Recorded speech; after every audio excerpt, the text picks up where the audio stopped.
together. Radio Manu 91 where it's always better. Where it's always better.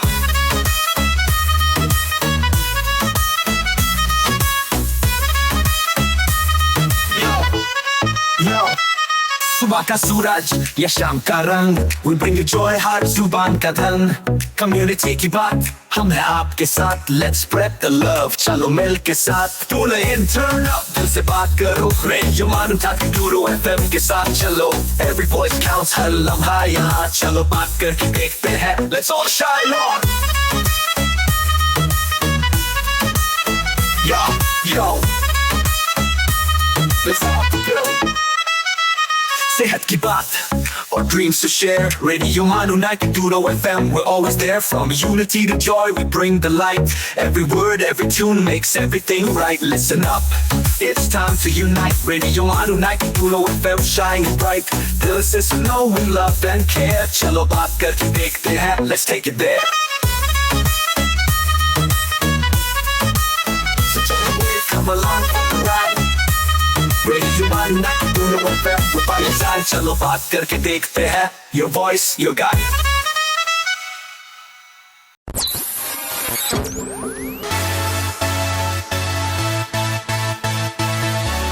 You are listening to Radio Manu 90.0 FM. चलो बात करके देखते हैं.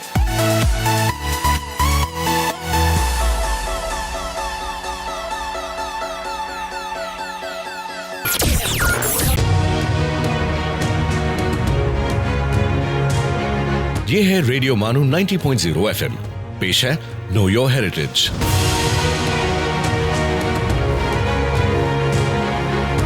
दोस्तों, नो योर हेरिटेज सीरीज में आपका इस्तकबाल है. इस सीरीज में हम हिंदुस्तानी सिक्कों और उनकी तारीख पर चर्चा कर रहे थे. इससे पहले के एपिसोड्स में हमने अकबर और जहांगीर के दौर के सिक्कों पर गुफ्तगू की थी. आज के इस एपिसोड में हम शाहजहां और औरंगज़ेब के दौर के सिक्कों पर बात करेंगे. और इस गुफ्तगू में हमारे साथ बहैसियत एक्सपर्ट हमारे साथ मौजूद हैं जनाब प्रोफेसर दानिश मोइन साहब.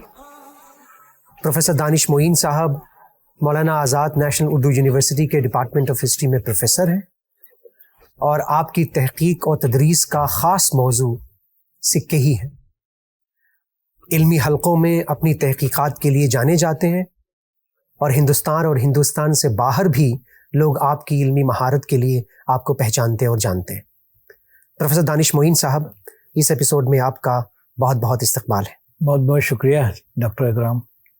जैसा कि मैंने अर्ज़ किया, इससे पहले के एपिसोड्स में हमने अकबर और जहांगीर के सिक्कों पर बात की थी और मुग़ल दौर के सिक्कों के बड़े नायाब और मुख्तलिफ पहलू निकल कर सामने आए थे, ख़ास तौर से अकबर के सिक्के.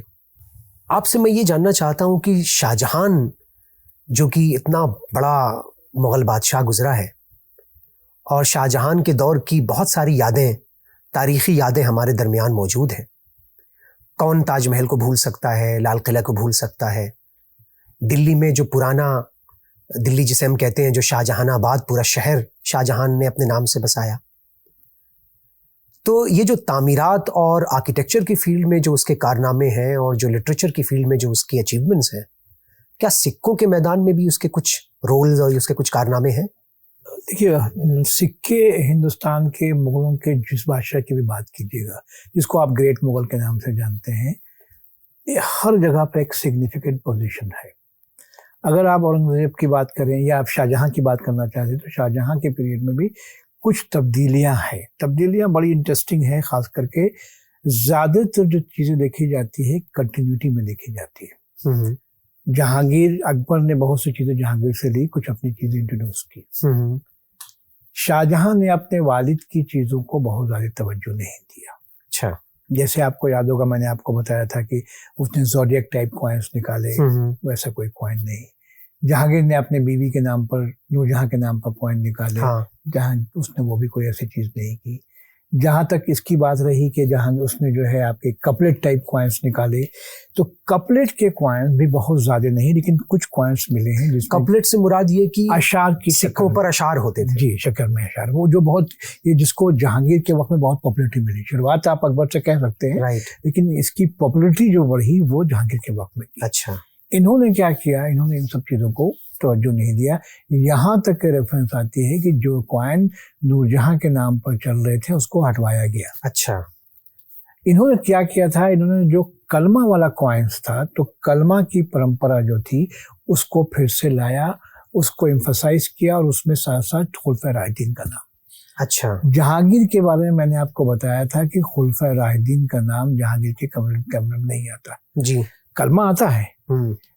अब जब शाहजहां गद्दी पर बैठता है तो शाहजहां ने अपने कॉइन्स को बेसिकली कलमा टाइप का कॉइन बनाया। अच्छा, चाहे खलीफा के नाम हो या खलीफा के कलमा नाम, टाइप से मतलब ये कि सिक्कों पर कलमा लिखा हो। एक सिर्फ ला इलाहा इल्लल्लाह मुहम्मद रसूलुल्लाह, उसी के मार्जिन में खुलफा राशिदीन के नाम, जी, और दूसरी तरफ वो लिखता है अपना नाम, जिसमें लिखते हैं शहाबुद्दीन मोहम्मद, उनका पूरा जो नाम है शहाबुद्दीन नाम है, तो शहाबुद्दीन मोहम्मद साहिब क़िरान सानी, ठीक है। ये वर्ड बड़ा इंपॉर्टेंट है, साहिब क़िरान सानी, जो उनके सिक्के पर भी देखने को मिलता है। अब ये जो चीजें थी, यही चीज उनकी चली आ रही है। अच्छा, जो ट्रेडिशन था, जो नई चीजें था, ट्रेडिशन में एक ट्रेडिशन कंटिन्यू है, इस्लामिक ट्रेडिशन के जो कॉइन है इसमें कोई भी तब्दीली नहीं हो रही है, वो वही चीज कर रहे हैं। तो पहला तो हो गया एक इनका ये। इसमें जो दूसरा चेंज हम देखते हैं इनके, इसमें कुछ जगह पर आपको कलमा तो सब में मिल रहा है, खासकर गोल्ड की बात करेंगे या चांदी की बात करेंगे तो आपको सोने और चांदी के सिक्के में कलमा मिलता है, कॉपर में कलमा एक्सपेक्ट मत कीजिएगा। तो इन सिक्कों में एक और इंटरेस्टिंग चीज उन्होंने क्या लाया, उन्होंने कभी खलीफा के नाम के साथ उनके एपिथेट को जड़ाया, जैसे इल्मे अली, अच्छा, बासिदक़े अबू बकर, अच्छा, जैसे आपके बाज़िम उस्मान, अच्छा, अदिल उमर। तो अक्सर आपको एक चार नाम के साथ उनके एपिथेट, ये एक मेजर तब्दीली जो शाहजहां के जमाने हाँ, में, नहीं उससे पहले भी है, अच्छा, लेकिन जहांगीर में चूंकि बिल्कुल नहीं था। अच्छा, तो जहांगीर के बाद एक नई चीज जो आप नोटिस करेंगे, वो इम्पोर्टेंट नोटिस ये है अच्छा, कि खलीफा के नाम सिर्फ नहीं आए, बल्कि खलीफा के नाम के साथ साथ उनके टाइटल्स भी लगाए गए, अलकाबात भी लगाए गए। ये एक दूसरी चीज हुई। एक और इंटरेस्टिंग, तो इनके तमाम कॉइन को आप देख लीजिए, चाहे गोल्ड में देखिए चाहे या सिल्वर में देखिए, यही चीज है। तब्दीली एक और क्या है इनकी, दूसरी बड़ी इंटरेस्टिंग तब्दीली ये है कि जो जहांगीर ने 1000 तोले का सिक्का बनाया था, मैंने बताया था 11.93, 100 तोले का सिक्का इनका भी मिलता, अच्छा, यानी कि लगभग 1 किलो के आसपास का कॉइन।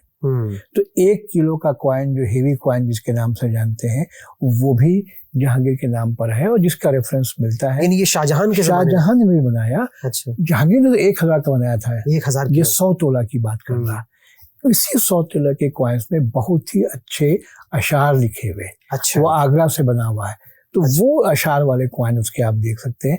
बाकी अशार के कॉइन्स, अच्छा, आप एक बात जरा हम सब के लिए बड़ी दिलचस्प है और कभी कभी इस पे गौर करने का मौका भी मिलता है, बट बात खुल के जरा सामने आती नहीं। ये जो इतने भारी भारी सिक्के बने, जहांगीर ने बनवाया और शाहजहां ने भी बनवाया, ये बाजार में चलने की चीज तो है नहीं, आखिर इनका पर्पस क्या होता था? इसको गिफ्ट पर्पस के लिए किया गया। अच्छा, ये कभी भी आवाम के लिए नहीं, आपके लिए नहीं, हमारे लिए नहीं हुआ करता था। अच्छा, ये जो बनाए जाते थे, चाहे जहांगीर का, उससे पहले भी रेफरेंस है, और खलजी के पीरियड में भी रेफरेंस मिलता है। अच्छा, ये तो ट्रेजरी की चीज होती थी। जहांगीर के कॉन्टेक्स्ट में खबर आती है ये बनाया गया था, ईरान की एम्बेसी आ रही थी उसको गिफ्ट करने के लिए। अच्छा, तो 12 किलो का सोना का सिक्का गिफ्ट किया गया। शाहजहां ने भी बनाया था, वो गिफ्ट के पर्पज से लिए, आम आदमी के लिए, चलन के लिए। इसको इंग्लिश में आज के वर्ड में कॉमोडेटिव इशू कह सकते हैं आप। ये कॉमोडेटिव इशू है, खास ओकेजन पर, खास डेट पर निकाला, यादगारी सिक्के, इसका कोई मतलब है, ट्रांजेक्शन से कोई मतलब नहीं। अच्छा, लेकिन चूंकि वो कॉइन्स की शक्ल में है, कॉइन के इसमें है, इसको इसलिए कॉइन के कंसीडर में किया जाता है। तो गैगेंटिक कॉइन्स करके इसको हम लोग मानते हैं और इसलिए इसको रख रहे, लेकिन आवाम के लिए नहीं था। इस दिलचस्प गुफ्तगू को हम जारी रखेंगे। यहाँ लेते हैं एक छोटा सा ब्रेक, कहीं जाइएगा नहीं। ब्रेक से लौटकर हम दोबारा इस गुफ्तगू को जारी करेंगे। आप सुन रहे हैं know your heritage series. You are listening to Know Your Heritage, Radio Manu 90.0 FM's show on history and heritage.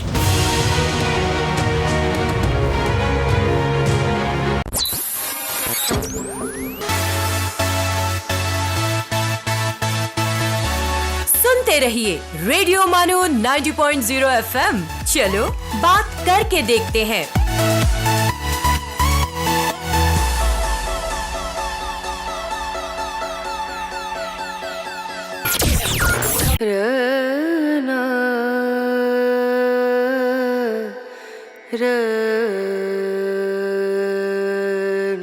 ये है रेडियो मानो 90.0 FM। आइए अब सुनते हैं the mindful minute.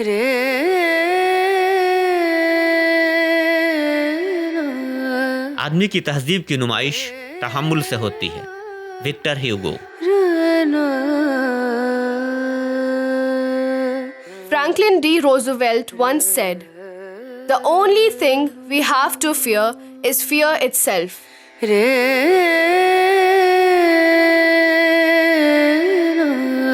Rabindranath Tagore कहते हैं, चंद्रमा अपना प्रकाश संपूर्ण आकाश में फैलाता है। चंद्रमा अपना प्रकाश संपूर्ण आकाश में फैलाता है, परंतु अपना कलंक अपने ही पास रखता है। This is Radio Manu 90.0 FM. You were listening to the Mindful Minute.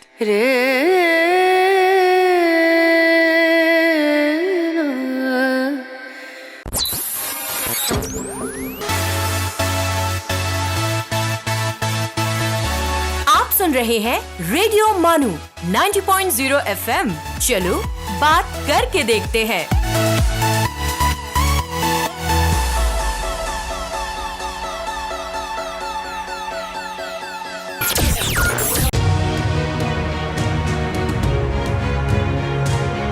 You are listening to Know Your Heritage, Radio Manu 90.0 FM's show on history and heritage.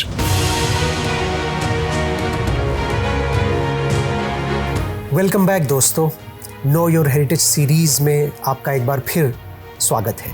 Professor Danish Moin साहब, अभी आप जहांगीर के बाद शाहजहां के दौर के सिक्कों के बारे में बात कर रहे थे और ख़ास तौर से यादगारी सिक्कों का आपने तस्करा किया। क्या कोई और मेजर चेंज शाहजहां के सिक्कों के में नज़र आते हैं हमें? नहीं, इसके अलावा कोई ख़ास बात नहीं है। मगर कॉपर की बात मैंने चूँकि नहीं की थी आपसे, तो मैं बताता हूँ कि कॉपर के कॉइन भी शाहजहां के बहुत से मिलते हैं। अच्छा। और शाहजहां का एक और है कि कॉपर के कॉइन्स पर कम गुफ्तगू होती है, ज़्यादातर जो सोने और चांदी के सिक्कों पर, लेकिन कॉपर के कॉइन भी काफ़ी मिल रहे हैं जिसमें वो लिखता है फलूस शाहजहानी। आई सी। फलूस का मतलब कॉपर, शाहजहानी, शाहजहां। तो ये एक चीज़ जो है जहांगीर के वक्त में चल रही थी, फलूस जहांगीरी, अब आती है फलूस शाहजहानी। ये एक बढ़ गया। 20 ग्राम का सिक्का जैसे उनका होता था, वैसे 20 ग्राम के आसपास में इनका भी है। ये भी दाम या फलूस या का वर्ड आप यूज़ कर सकते हैं उसके लिए। हाँ। और दोनों के कॉइन्स को, चाहे अकबर हो, जहांगीर हो, शाहजहां है, उनके लिए जो वर्ड यूज़ हो रहा है वो खासकर सोने के सिक्के के लिए मोहर का इस्तेमाल होता है। अच्छा। मोहरें बोलते हैं, इतनी मोहरें, 4 मोहरें, 50 मोहरें। इसी तरह से जो दूसरी चीज़ है, कॉपर सिल्वर के लिए रुपया का वर्ड इस्तेमाल होता है, जो पहले भी किया गया, राइट, अभी भी यही वर्ड इस्तेमाल होता है, रुपया भी। तो अगर आप कॉइनेज के ट्रेडिशन में और शाहजहां की बात करते हैं, तो बहुत टाइपोलॉजिकल जो अंडरस्टैंडिंग होती है उसमें बहुत बड़ा गैप, मेजर चेंजेस नहीं है उसमें, वो नहीं मिल रहा आपको बस ये जितनी भी वैरायटी बन रही है वो वैरायटी बनेगी इसी कलमा के इर्द गिर्द में। यही अच्छा, जहांगीर एक और बड़ी इंटरेस्टिंग चीज़ है जो आपसे मैं शेयर करना चाहता हूँ। जरूर। एक वर्ड आता है निसार कॉइन। अच्छा। ये शाहजहां का खूब मिलता है। अच्छा। निसार ये है कि छोटे छोटे कॉइन होते थे, तकरीबन 3 ग्राम, 1 ग्राम, 2 ग्राम, उससे छोटे भी होते थे, 2.5 ग्राम से भी छोटे होते थे। तो ये जो होते थे, ये खास ओकेजन पर, खास इसमें आवाम में बांटने के लिए होते थे, निछावर करने के लिए। अच्छा। और उसको आपने लिया और आपने फेंक दिया। अच्छा। शादियों में, खुशी के मौके पर। तो फर्क क्या है, किसी भी कॉइन को आप फेंक सकते थे, लेकिन जो एक उसमें वर्ड निसार लिखा हुआ था। अच्छा। यही फर्क है। किसी कॉइन को भी आप फेंक सकते हैं बादशाह, ऐसा कुछ नहीं है, लेकिन निसार वर्ड लिखा हुआ ये खास उस मकसद के लिए बनाया। और ये जहांगीर में भी मिले, लेकिन शाहजहां के वक्त में और औरंगजेब में बहुत ज्यादा देखने को मिले। सबसे ज्यादा एग्जाम्पल उसका शाहजहां में दे सकते हैं। तो ये एक बड़ी इंटरेस्टिंग चीज थी जो मैं आपको बताना चाहते थे। अच्छा, अब शाहजहां से हम औरंगजेब के ऊपर आते हैं। औरंगजेब को हिंदुस्तान की तारीख का हर तालिब इल्म जानता है, और उसके पॉजिटिव और नेगेटिव दोनों पहलू हैं। हर आदमी औरंगजेब को अपनी तरह समझता है और अपनी तरह बयान करने की कोशिश करता है, लेकिन बड़ा लंबा वक्त बहैसियत एम्परर के उसने गुजारा और शमाल से लेकर के जनूब और दक्कन के पूरे इलाकों पर उसकी हुकूमत कायम थी। वो एक काबिल तारीफ बात है। उसके अपने चैलेंजेस भी थे। औरंगजेब जब हुक्मरान बने तो क्या इन्होंने मुगल सिक्कों में कुछ बुनियादी और मेजर तब्दीलियां की? यस, अगर आप इंडियन कॉइनेज की बात कीजिएगा, खास के मेडिवल कॉइन्स की, तो एक बहुत बड़ा रिवोल्यूशनरी चेंज। अच्छा, क्योंकि हम तो इंडियन कॉन्टेक्स्ट में ही बात करते हैं कि हिंदुस्तान के कॉइन्स में हमेशा से आप देखिएगा, शुरुआती दौर से लेके शाहजहां तक की अगर बात कीजिए, कहीं ना कहीं पर मजहब का रिप्रेजेंटेशन होता है सिक्कों पर। यस, चाहे आप कुशान की बात कर लें, चाहे आप गुप्ता की बात कर लीजिए, विजयनगर की बात की, आप जहां की बात करना चाहते हैं, मुगलों की, दिल्ली सल्तनत की, मजहब का रिप्रेजेंटेशन है जी। आप जिस मजहब के मानने वाले हैं उसका इन्फ्लुएंस दिखता जी। अगर आप क्रिश्चियन, अगर आप मुस्लिम हैं तो मुस्लिम का दिख रहा है कि आप कलमा लिख रहे हैं, खलीफा का नाम लिख रहे हैं। हाँ। और अगर आप मान लीजिए कि बुद्धिस्ट हैं तो कनिष्क की फोटो बना रहे हैं अपने कॉइन्स में। जैसे मैं कनिष्क की बात कर सकता हूँ, गौतम बुद्ध की फोटो बना रहे हैं जी। गुप्ता में हिंदू देवी देवताओं की तस्वीरें आ रही है। बिल्कुल। ये ट्रेडिशन जो भारत में चला आ रहा था, इस पर ब्रेक लग गया औरंगजेब के जमाने जी। औरंगजेब ने हिंदुस्तान के सिक्कों में एक तब्दीली ये लाई कि मजहबी बातों को लिखने से मना कर दिया, चाहे वो इस्लाम मजहब की क्यों ना हो। अच्छा। तो ला इलाहा इल्लल्लाह मोहम्मद रसूलुल्लाह या खलीफा का नाम हो, कुरानिक वर्सेस हो, किसी तरह की मजहबी बात नहीं आएगी। अच्छा। और एक नया फार्मूला अपने सिक्के पर लगाया, 5 वर्ड इंट्रोड्यूस करता। अच्छा। और 5 वर्ड का मतलब है, एक पहला वर्ड है मानूस। मानूस का मतलब एसोसिएटेड। अच्छा। मैमनमत प्रोस्पेरिटी, जुलूस रेन इन द पीरियड, सना जर्ब, जर्ब का मतलब मिंट, और दिल्ली, आगरा, अजमेर, सूरत जो लिखा हुआ वो लिखा हुआ, जहां हैदराबाद या जो भी लिखा हुआ वो आ रहा। ये 5 वर्ड है जिसका पूरा मीनिंग अगर पढ़ेंगे, the coin was struck in the year of accession associated with prosperity. अच्छा। ये एक फार्मूला, जिसको औरंगजेब फार्मूला भी कहते हैं, एक साइड के लिए ये फिक्स कर दिया गया। तो इसका मतलब उसमें तफसील होगी कि ये सिक्का कहाँ बना, किस सन में बना, और ये सिक्का इसलिए बना क्योंकि इससे मुगल एम्पायर की खुशहाली और प्रॉस्पेरिटी बनी रहे। दूसरी तरफ क्या लिख रहा है, वो अपना नाम लिख रहा है अशार के फॉर्म में। अच्छा। औरंगजेब आलमगीर खाई नहीं लिखा हुआ। अच्छा। औरंगजेब आलमगीर बादशाह गाजी सिक्के जच्चू बदरे मुनीर सिक्के दर जहां औरंगजेब आलमगीर बादशाह। ये कपलेट हुआ। मतलब क्या हुआ, सूरज चांद की तरह ये चमकता रहेगा। हाँ। तो अपनी प्रेस में, जिसमें nothing to do with religion, कोई मजहब से मतलब नहीं है, तो एक तरफ प्रोस्पेरिटी की बात कर रहा है, डेट और इसकी बात कर रहा है, और दूसरी तरफ जो है वो अपना नाम लिख रहा है। नाम तो सब लिख रहे थे। यहाँ से एक तब्दीली आई भारत के सिक्के पर। जो मजहबी सिंबल्स हैं उनको सिक्कों से बिल्कुल हटा दिया। बिल्कुल हटा दिया गया। ये एक बहुत, ये तो मेजर चेंज है। ये मेजर चेंज है। और इसके बाद इंडिया का इफेक्ट हुआ। 1-2 एग्जांपल आप दे सकते हैं, बाद में भी कुछ लोगों ने कलमा लिखा है। अदरवाइज हिंदुस्तान के में ये कल्चर खत्म हो गया। देवी देवताओं की तस्वीर भी नहीं बन रही है, और वह तमाम कॉइन जो है सेकुलर फैब्रिक से बनता है, जो मैं हमेशा इस बात को आर्गू करता हूँ। अच्छा। कि सेकुलर फैब्रिक वाले जो कॉइन्स की शुरुआत है भारत में, उसका एक्चुअली जो है फाउंडर औरंगजेब पड़ेगा। हालांकि थोड़ी सी बात अलग सी लगती है तारीखदानों के हिसाब से, और खास करके जो वो है, लेकिन हकीकत यही, इसमें पूरी तरह से तब्दीली आई है। पहला, ये तो बहुत ही पहला चेंज है। आगे भी चेंजेस है। नहीं, आगे जो चेंजेस है वो हम उसको इस एपिसोड के ब्रेक के बाद लेंगे। और दोस्तों, ये जो इंतहाई दिलचस्प गुफ्तगू है प्रोफेसर दानिश मोइन के साथ, ये हमारी जारी रहेगी। यहाँ एक छोटा सा ब्रेक के बाद लौटेंगे और ये सिलसिला जारी रखेंगे। आप कहीं जाइएगा नहीं। आप सुन रहे हैं नो योर हेरिटेज, रेडियो मानू 90.0 FM का history and heritage show.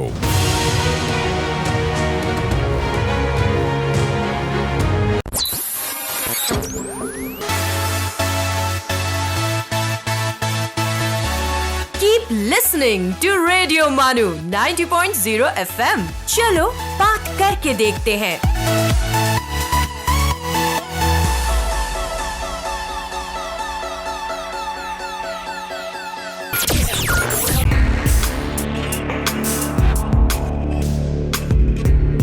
listen to History's Mysteries. दोस्तों आदाब, आप सुन रहे हैं हिस्ट्रीज मिस्ट्रीज अपने होस्ट और दोस्त ओबैद के साथ। दोस्तों आज हम जानेंगे ओपनिंग ऑफ सुएज कनाल के बारे में। सुएज नहर दुनिया की सबसे अहम आबी गुजरगाहों में से एक है। ये नहर मिस्र में वाक़ है और मेडिटेरियन सी को रेड सी से जोड़ती है, जिससे यूरोप और एशिया के दरमियान समंदरी रास्ता बहुत मुख्तसर हो गया है। ये अजीम नहर 1859 में खुदाई के बाद 1869 में मुकम्मल हुई और 17 नवंबर 1869 को इसका बाज़ाब्ता इफ्तिताह किया गया।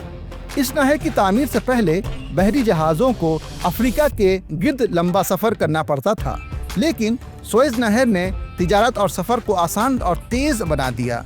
ये नहर न सिर्फ मिस्र बल्कि पूरी दुनिया के लिए बहुत अहमियत रखती है, क्योंकि इसके ज़रिए आलमी तिजारत में तेज़ी आई और कई मुल्कों के इक़्तिसादी ताल्लुक मजबूत हुए।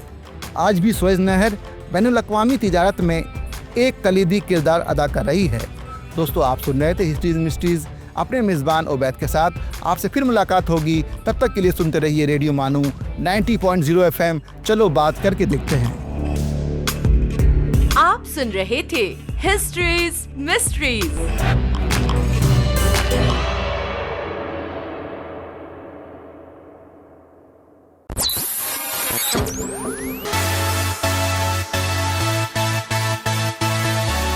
You are listening to Radio Manu 90.0 FM. चलो बात करके देखते हैं।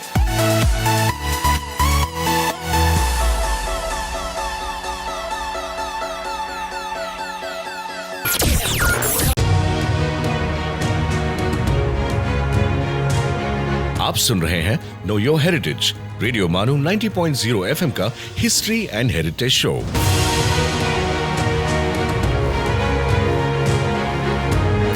वेलकम बैक दोस्तों, नो योर हेरिटेज सीरीज़ में आपका एक बार फिर से स्वागत है। हम बात कर रहे हैं प्रोफेसर दानिश मोइन साहब से औरंगज़ेब के दौर के सिक्कों के बारे में।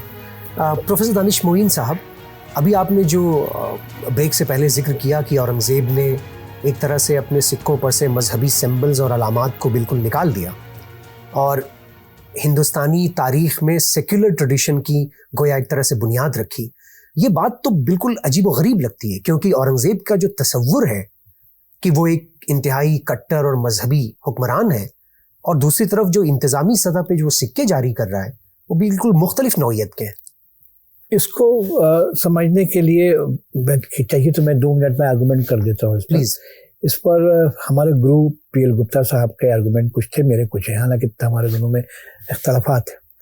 पीएल गुप्ता साहब ने दबिस्तानी मज़ाहिब के बेसिस पर एक इंफॉर्मेशन दिया कि इसमें औरंगज़ेब ने इसलिए हटाया कि ये कॉइन काफिरों के हाथ में जाएगा। अच्छा, तो इसलिए हटाया, इसलिए कलमा निकाल कलमा हटा दी, मज़हबी बात हटा दी। मैं इसको दूसरे कॉन्टेक्स्ट में देता हूँ। इसमें हमारा कहना है कि किसी भी तरह से मजहब का कोई मतलब, ये मतलब नहीं है, मतलब बेअदबी का है। अच्छा, आप अगर कोई मजहबी चीज़ को लिखते हैं, चाहे आप गॉड गॉडेस की फ़ोटो बनाते हैं, वो आपकी पूजनीय है, आप उनकी आदर करते हैं। आप कभी नहीं चाहेंगे कि कोई ऐसी इबारत जो कुरान से रिलेटेड है, गीता से रिलेटेड है या किसी मजहब से रिलेटेड है, आप ज़मीन में गिराएं। कॉइन एक ऐसी चीज़ है, वो कहीं भी ड्रॉप करेगा। हाँ। आपके बाथरूम में भी गिर सकता है, टॉयलेट में, आपके पैर के नीचे भी आ सकता है। तो उसको वो हटाने के लिए औरंगज़ेब ने किया था। इसमें उसके बेअदबी का सेंस था कि चीज़ों को बेअदबी ना हो, उसकी बेहरमती ना हो। हाँ। लेकिन बात यहाँ पर दूसरी है, सिर्फ यहीं तक ख़त्म नहीं हो रही है। वो बात क्या लिख रहा है सिक्के पर? सिक्के पर लिख रहा है ये कॉइन की प्रॉस्पेरिटी की बात कर रहा है। मेरा ये मानना है कि जो इकोनॉमी की बात है, वो इकोनॉमी की बात कॉइन्स पर कर रहा है। अच्छा, कॉइन प्रॉस्पेरिटी की पहचान है, वो अपने डेट को बता रहा है, इसलिए इसमें कोई मजहब की बात नहीं है। और दूसरी बात है कि ये ट्रेडिशन ऐसा होता तो औरंगज़ेब के बाद लोग शुरू कर लेते। हाँ, दोबारा कभी शुरू नहीं किया गया। चाहे वो राजपूत बादशाहों की बात कर लीजिए आप, चाहे आप मराठाओं की बात कर लीजिए, कहीं पर नहीं आता। तो गोया औरंगज़ेब ने जो एक रिवायत और ट्रेडिशन सेट किया, हाँ, फिर उसके बाद लोग तमाम स्टेट्स ने और तमाम रूलर्स ने वही फॉलो किया। जी मैक्सिमम एक आध दो एग्जांपल मैं कहता हूँ, दे सकते हैं आप। हाँ। कलमा के भी दे सकते हैं, लेकिन बाय एंड लार्ज खत्म हो गया। ये ट्रेडिशन ही खत्म हो गया। अच्छा, जो मजहब का ट्रेडिशन था वो ट्रेडिशन खत्म हो गया। और ये ट्रेडिशन आपको 2000 साल 2500 साल पुराना ट्रेडिशन चला रहा था। अच्छा 2300 साल इंडो ग्रीक से शुरू हुआ ये। अच्छा अच्छा। और ये कंटिन्यू है एकदम, कहीं पर रोक ही नहीं रहा मजहब। तो मेरी पूरी थ्योरी जो है यहीं पर रुक जाती है शाहजहां के बाद। ये तो बहुत दिलचस्प है। दिलचस्प। और एक और बड़ी इंटरेस्टिंग चीज है मजहब के पॉइंट ऑफ व्यू से, जो उसने मजहब के पॉइंट ऑफ व्यू से कुछ क्वाइन उसने दिरहम निकाला, शरई दिरहम करके। अच्छा, ये एक बड़ी इंटरेस्टिंग चीज है। क्वाइंस पर लिखा हुआ शरई दिरहम। शरई दिरहम। हाँ, ये दिरहम का क्या कंसेप्ट था? मजहबी चीजें जो आप करते थे, जैसे मान लीजिए आपने दैन महर की बात की, तो दैन महर आपको शरीयत में देना है, तो वो आपको दिरहम की शक्ल में क्वाइंस को दिरहम में लिख दिया गया, शरई दिरहम। तो वो क्वाइंस भी निकाला उसने। अच्छा, दिरहम का, यानी दिरहम चांदी के सिक्के? हाँ, चांदी के सिक्के में, और उसमें लिखा होता शरई दिरहम। अच्छा, लेकिन ये बहुत बड़े पैमाने पर नहीं मिलती है, लेकिन मिलती है। तो इसको इंटरप्रेट हम इस कॉन्टेक्स्ट में करते हैं, किसी मजहबी मामले के टैक्सेस पर या उस पर है, तो वो शायद वो करता होगा। ये अच्छा। एक चीज है। एक और तब्दीली है जो बहुत वैल्यूबल तब्दीली, जो तब्दीली क्या है जी, वो एक जनरल तब्दीली है जो दूसरे चीजों को दर्शाती है आपके सामने। क्वाइनेज का वेट स्टैंडर्ड को कम कर देना। अच्छा, कॉपर के क्वाइंस का। अच्छा, 20 ग्राम क्वाइंस का वेट है, हर लोग जान रहे हैं। अकबर से क्या जा, और आप वहां से ले लीजिए, आप शेरशाह सूरी से, इसी को कंटिन्यू किया जा रहा है। औरंगजेब के शुरुआती दौर में 6 साल 8 साल या 10 साल तक चलता रहा है उसी डेट में, मतलब उसी वेट में। जब कॉपर की तकलीफ होने लगी, पैसे की, छुट्टे पैसे की प्रॉब्लम हुई, उसने अपना वेट 14 ग्राम करा दिया। 20 से 14? जी। तो एक नए वेट स्टैंडर्ड की शुरुआत भी औरंगजेब ने करा दी। अच्छा। और अगर आप दूसरे कॉन्टेक्स्ट में पढ़िएगा, किताबों को पढ़िएगा, टेक्स्ट को पढ़िएगा, तो उसे मालूम होता है कि गुजरात में या सूरत का खास कर रेफरेंस आपको आता है, अहमदाबाद का रेफरेंस आता है, इवन दिल्ली का भी रेफरेंस आता है, आगरा का आता है, जहाँ पर कॉपर के पैसे की कमी हो रही है औरंगजेब के पीरियड में। अच्छा, इसकी डिमांड आ रही है वहां से, आगरा, दिल्ली में और आगरा में, कि भाई आप पैसे भिजवाइए, यहाँ पर पैसे नहीं। अच्छा, कॉपर के सिक्के उतनी तादाद में नहीं है? कम हो गए, काफी कम मिल रहे हैं। अच्छा, प्रॉब्लम आ रही है, वहां से गवर्नमेंट को रिक्वेस्ट किया जा रहा है कि मुझे कॉपर के कॉइन भेजा जाए। तो उस वजह से उसने वजन कम करके ज्यादा सिक्के बनाए। हाँ, ताकि उसकी ये पॉसिटिव दिखा रहा है, कॉपर की पॉसिटिव हो रही है, डिमांड बहुत ज्यादा है। अच्छा, तो वो चीजें इस पीरियड में खूब देखने को मिल रही है कि कॉपर के कॉइन जो है रिड्यूस हो गए। अच्छा, और उसमें लेकिन सोने और चांदी का वजन बिल्कुल वैसे हाँ, सोने चांदी में कोई भी प्रॉब्लम नहीं आई है। वो कंटिन्यू चल रहा है, वो उनके उसमें कहीं पर दिक्कत नहीं। अच्छा, ये तो आपने मेजर चेंजेस का जिक्र किया, लेकिन क्या मोर और लेस उसने उसी मुगल सिक्कों की जो रिवायत है, ट्रेडिशन है, उसको बरकरार रखा? देखिए, मुगल की रिवायत क्या है? रिवायत सिंपल सी ये है, पूरे मुगल के बाद इस्लामिक ट्रेडिशन जिनको हम लोग बोलते हैं दिल्ली सल्तनत से, ये ट्रेडिशन में क्या है कि सिक्के पर डेट आएगी, सिक्के पर राजा का नाम आएगा, कलमा आएगा, या ये इस तरह की, तो इसका एक खास वजन होगा। वो एक वजन तो खैर वैरी कर सकता है, हर पीरियड में वैरी करता है, उसकी कोई इशू नहीं। मतलब जो इस्लामिक ट्रेडिशन की जो बुनियाद है उसमें कोई चेंज नहीं है। उसमें कोई चेंज, कंटेंट में थोड़ी सी चीज हो गई। भाई आप एक चीज देते आ रहे थे पहले से, हम कहा हम ये ड्रॉप कर देंगे, हम ये नहीं देंगे, हम अपना नाम देंगे, डेट देंगे, मिंट का नाम देंगे। बल्कि मिंट का नाम इस पीरियड में और साफ आने लगा, पहले भी आ रहा है, तो अच्छा, नहीं आ रहा है, बहुत ही वाजे तौर पर, बहुत ही क्लियर लिखा हुआ है। क्योंकि उसने अपने इंटरेस्टिंग काम ये भी किया था कि वजन में तो कमी नहीं की थी, फ्लैंक को थोड़ा सा ब्रॉड कर दिया था। अच्छा, तो एडजस्टमेंट आसानी से हो गया, उस पर ज्यादा कुछ लिखा जा सकता है। इंस्क्रिप्शन जब आपने ब्रॉड कर दिया, वजन वही है, थोड़ा एरिया बढ़ा दिया, तो आपको लिखने में कोई प्रॉब्लम नहीं थी। तो बहुत अच्छा, बहुत साफ सुथरे लफ्जों में और ज्यादा साफ है, औरंगजेब के क्वाइंस को पढ़ना आसान है, अच्छी कैलीग्राफी है, और नस्तालिक का बेस्ट एग्जाम्पल आप देख सकते हैं उस पीरियड में। Thank you very much sir. दोस्तों, प्रोफेसर दानिश मोइन साहब से आज हम गुफ्तगू कर रहे थे शाहजहां और औरंगजेब के दौर के सिक्कों के बारे में, और इन्होंने कुछ बड़ी दिलचस्प बातें बताई, ख़ास तौर से ये कि शाहजहां के ज़माने में दोबारा से कलेमा देखने को मिलता है, और साथ में जो खुलफाए राशिदीन हैं उनके नाम, उनके टाइटल्स और अलक़ाबात के साथ देखने को मिलते हैं। और उससे भी ज़्यादा दिलचस्प और मानाखेज़ बात ख़ास तौर से जो उन्होंने औरंगज़ेब के ताल्लुक़ से कही, जिसके बारे में हम सब के बहुत अलग अलग तसव्वुरात हैं, लेकिन सिक्कों की नज़र से अगर देखें तो कैसे औरंगज़ेब ने सिक्कों से मजहबी अलामात और सिम्बल्स को निकाल करके गोया एक सेक्युलर ट्रेडिशन की शुरुआत की, जो बाद के हिंदुस्तानी हुक्मरानों ने भी उसको अपनाया और उसको फॉलो किया। दोस्तों, गुफ्तगू का सिलसिला जारी रहेगा। यहाँ लेते हैं एक छोटा सा ब्रेक, कहीं जाइएगा नहीं। ब्रेक के बाद हाजिर होते हैं और प्रोफेसर दानिश मोइन साहब से कुछ और मजीद गुफ्तगू करेंगे। You are listening to Know Your Heritage, Radio Manu 90.0 FM's show on history and heritage.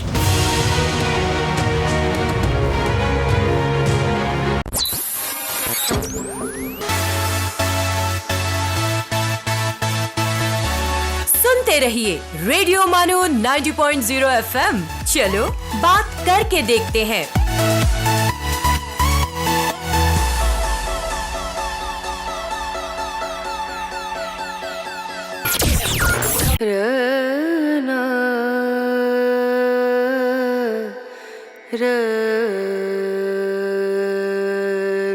ये है रेडियो मानो 90.0 FM। आइए अब सुनते हैं the mindful minute.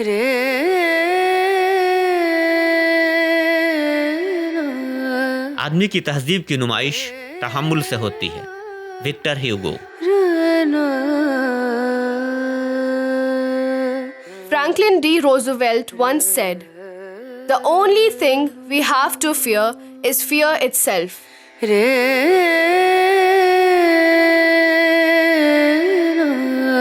Rabindranath Tagore कहते हैं, चंद्रमा अपना प्रकाश संपूर्ण आकाश में फैलाता है। चंद्रमा अपना प्रकाश संपूर्ण आकाश में फैलाता है, परंतु अपना कलंक अपने ही पास रखता है। This is Radio Manu 90.0 FM. You were listening to the Mindful Minute.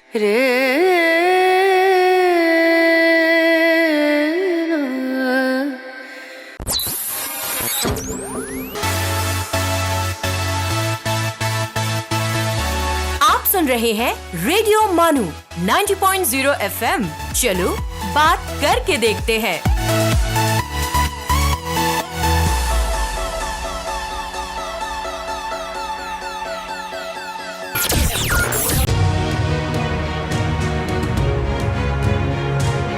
You are listening to Know Your Heritage, Radio Manu 90.0 FM's show on history and heritage. Welcome back दोस्तों, नो योर हेरिटेज सीरीज़ में आपका एक बार फिर इस्तकबाल है। Professor Danish Moin साहब, औरंगज़ेब के इस दौर के सिक्कों के बारे में तो बात हो गई। हम सब तारीख़ में ये पढ़ते हैं कि औरंगज़ेब के इंतकाल के बाद मुग़ल एम्पायर का एक तरह से सियासी ज़वाल शुरू हो गया। मुग़ल एम्पायर फिर उतना ताकतवर रहा नहीं और धीरे धीरे उसकी सियासी सरहदें सिमटती गईं। हालांकि उसका इक़्तिदार तो 1857 तक रहा, लेकिन उसके पास पावर बहुत ज़्यादा नहीं था। अलग अलग इलाक़ों में दूसरी रियासतें और दूसरे हुक्मरान आज़ाद और ख़ुद मुख्तार हो गए। तो औरंगज़ेब के बाद जो औरंगज़ेब के जानशीन आए, क्या उन जानशीन हुक्मरानों ने इस रिवायत में कोई तब्दीली की, कोई मेजर चेंज किया? देखिए, आपने कहा कि जवाल दिखता है, बिल्कुल सही है, जवाल है, लेकिन कॉइन्स का जवाल नहीं दिखता। अच्छा। कॉइन ट्रेडिशन वैसे ही स्ट्रॉन्ग है जो ट्रेडिशन पहले चला आ रहा था। मुगल के सिक्के की ताकत नहीं कम हुई। अच्छा। उसकी एक्सेप्टेंस में कहीं पर कोई बट्टा नहीं लग रहा था, जो आगे भी आपको मैं बताऊंगा। पहले तो ये जान लीजिए कि वो ट्रेडिशन जो औरंगजेब ने निकाला था, उसको उनके जानशियों ने कंटिन्यू किया। अच्छा। जो मानूस में हमने सना जुलूस जो वर्ड मैंने बताया, वो कंटिन्यू हो रहा है। चाहे शाह आलम बहादुर हो, जहांदार शाह हो, फारूक सैर हो, अहमद शाह हो, मोहम्मद शाह हो, जिनका भी आप नाम लेते हैं, कंप्लीट आप पेज में आ जाइए, सबके कॉइन्स मिलते हैं। अच्छा। इंटरेस्टिंग एक बात और है कि आप जब सिक्के की, जब आप हिस्ट्री में बात करते हैं तो आप दो चार लोगों की बात करके छोड़ दीजिएगा। आप फारूक शाह की बात करेंगे, जहांदार शाह करेंगे, मोहम्मद शाह के बाद आप बहुत बात में नहीं करते।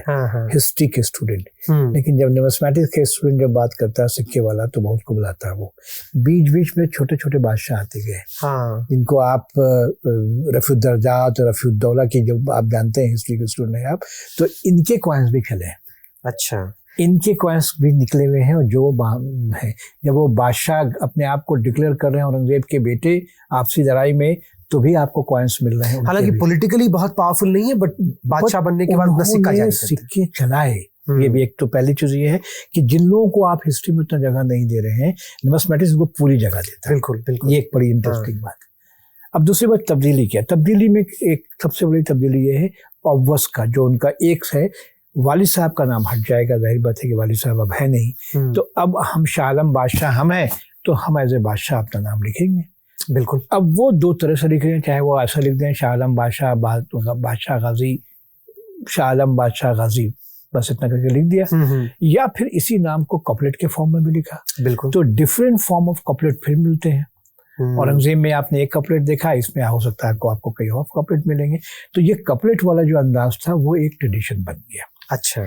इसमें एक दो इशू ऐसे मिल रहे हैं, आलमगीर फर्स्ट सेकंड का शायद मिलता है कहीं पर, जिसमें एक आध कॉइन मिले जिसमें कलमा के साथ आता। अच्छा। तो वो एक आध एग्जाम्पल है, कॉमरेटिव इशू हो सकता है, बट वो ट्रेडिशन नहीं था। और ये तमाम कॉइन्स पूरे भारत में, चाहे आप नॉर्थ इंडिया की बात करें, साउथ इंडिया में जहाँ जहाँ हुकूमत है, या आप ईस्टर्न इंडिया की बात करें, सब जगह कॉइन चल रहे हैं इन्हीं लोगों के नाम पर। ये अलग बात है कि सूरत में अगर कोई दूसरा बेटा गवर्नर के तौर पर है और जो अपने आप को डिक्लेयर कर रहा है बादशाह, तो वो अपने नाम का सिक्का बनाएगा। लेकिन सिक्के मुगलों के ही चल रहे हैं। और 1857 तक हिंदुस्तान के ज्यादातर सिक्के मुगलों के नाम पर चले। हम ऑल नहीं बोल रहे हैं, अच्छा। ज्यादातर सिक्के बता रहे हैं मुगलों के, क्योंकि ये ट्रेडिशन था जो एक्सेप्टेड था अवाम में। कॉइन के साथ एक बड़ी अहमियत की चीज ये होती है कि कॉइन कभी भी किसी खास लोगों के लिए नहीं निकाला जाता, अवाम के लिए निकाला जाता। बिल्कुल। और उसकी दूसरी चीज होती है एक्सेप्टेंस। अगर अवाम किसी चीज को, इवन आज भी अवाम एक्सेप्ट नहीं करेगी तो आपको विड्रॉ करना पड़ेगा। इसी वजह कर ये कॉइन जो मुगलों की करेंसी थी वो एक्सेप्टेड थी थ्रू आउट द कंट्री, चाहे वो ईस्ट इंडिया कंपनी हो, चाहे राजपूत रूलर्स हो, ये सब लोगों ने मुगलों के नाम पर, या मराठा हो, इन सब की बात की। हिंदुस्तान के लेजिटिमेट एम्परर जो है वो मुगल्स ही थे। नो दैट इज, वो एक अलग चीज हो गई, लेजिटिमेट रूलर की बात है। यहाँ पर जो है वो एक्सेप्टेंस है, क्योंकि कॉइनेज कभी भी आम आदमी को उससे कोई मतलब नहीं कि बादशाह कौन है क्या है।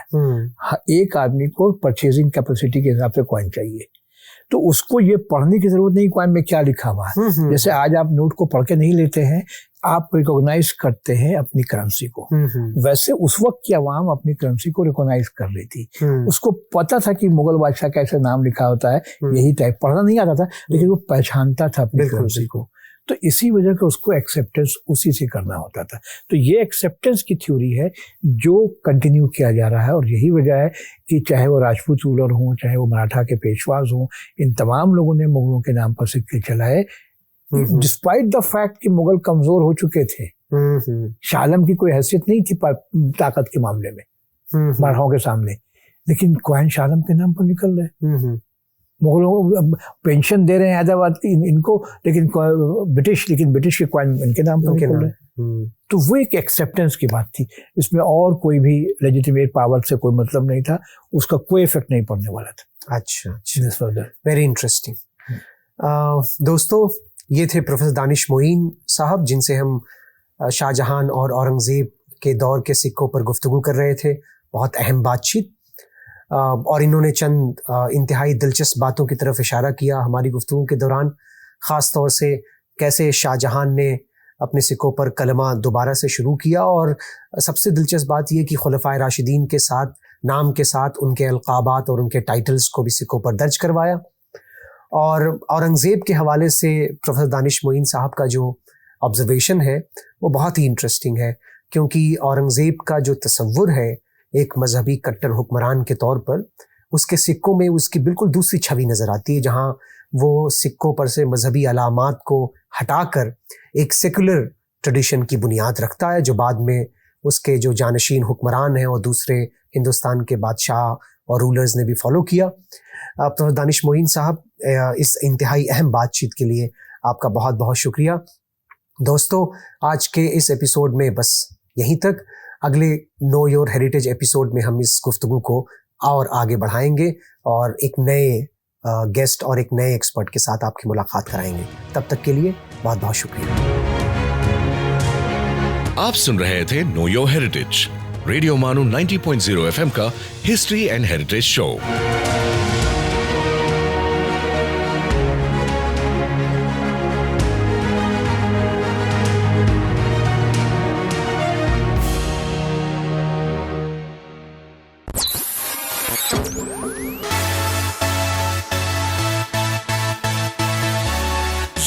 listening to Radio Manu 90.0 FM. चलो बात करके देखते हैं.